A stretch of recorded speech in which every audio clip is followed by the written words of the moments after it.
ঈশ্বৰৰ প্ৰশংসা হওক। সৰ্বপ্ৰথম সৃষ্টিকৰ্তা ঈশ্বৰক ধন্যবাদ জনাইছোঁ।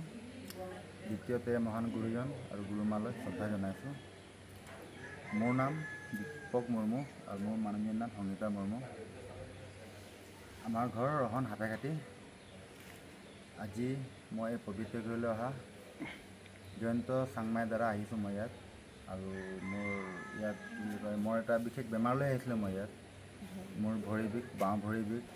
মোৰ বাওঁ ভৰি বিষত মই মানে উঠিব বহিব নোৱাৰিছিলোঁ। মই হেমত আছিলোঁ, আমাৰ হায়দৰাবাদত আছিলোঁ। হায়দৰাবাদত মেডিকেল ট্ৰিটমেণ্ট কৰিলোঁ। ট্ৰিটমেণ্ট কৰি মই আৰাম নাপালোঁ। এক্সৰে কৰিলোঁ। তাৰপিছত এক্সৰে কৰিও মানে ডক্টৰে ক'লে তোমাৰতো একো বেমাৰেই নাই, একো মানে ধৰিব পৰা নাই ডক্টৰে। দৰৱ বেজি চেজি দিলে, আৰাম নাপালোঁ। তাৰপৰা মই ঘৰলৈ আহিলোঁ। ঘৰলৈ আহি মই কি বুলি কয়, কি কৰোঁ কি নহয় উপায় নাপায় মানে পেহী এটা ঘৰলৈ গৈছিলোঁ। পেহীয়ে মোক ক'লে এই বোলে কি বাই এটাই বিয়া সোমাইছে ইয়াত কয়লাডুবি ৰাজগড়, তাত বোলে এটা চোৱা মানুহ আছে, চস্তা মানুহ এটা আছে। তাত মই গৈছিলোঁ। তাত গৈ মানে এইটো আমাৰ চাওঁতাল মানুহ আছিলে। তাত মই দেখালোঁ, তাত মই ক'লোঁ এনেকৈ কথা।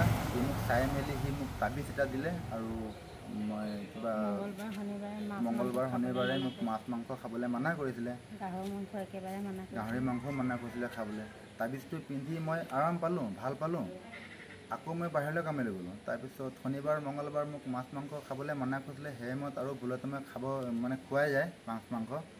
তাৰপৰা আকৌ মোৰ তাবিজটোৱে বেয়া হ'ল। আকৌ ভৰি বিষ খালে। আকৌ মই ঘূৰি আহি ইয়াত ঘৰত মানুহজনীক জনালোঁ, কথাটো ক'লোঁ। তাৰপিছত ইয়াত আহি মোক আৰু এটা তাবিজ দিলে। সেইটোও তেনেকৈয়ে হ'ল। তেনেকৈ হোৱাৰ পিছত মানে দুবাৰ তেনেকৈ হ'ল। তাৰপিছত হোৱাৰ পিছত মই ঘৰলৈ আহিলোঁ। ঘৰলৈ আহি মানুহজনী মোক এই পবিত্ৰ ঘৰৰ নামঘৰৰ কথা কৈছিলে। জয়ন্ত চাংমাৰ দ্বাৰা মই ইয়াত আহিছিলোঁ 23 তাৰিখ মাৰ্চৰ 23 তাৰিখ 2025 চনত আহিছিলোঁ। ইয়াত আহি মই ঈশ্বৰক প্ৰাৰ্থনা কৰিলোঁ আৰু তেল পানী লগাই মই সুস্থ হ'লোঁ।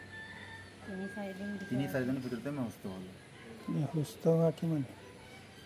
সুস্থ হোৱা আজি মোৰ 5-6 মাহমান হৈছে এতিয়া। আজিলৈকে মোৰ বেমাৰ আৰু ইভাগে মানে আৰামে পাইছোঁ আৰু বেমাৰ উঠা নাই আৰু আমি হাইক্ষৰ আছিলোঁ।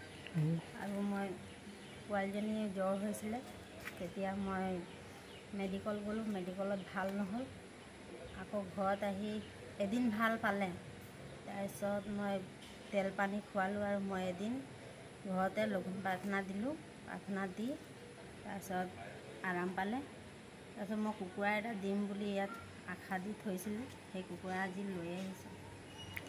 হ'ব।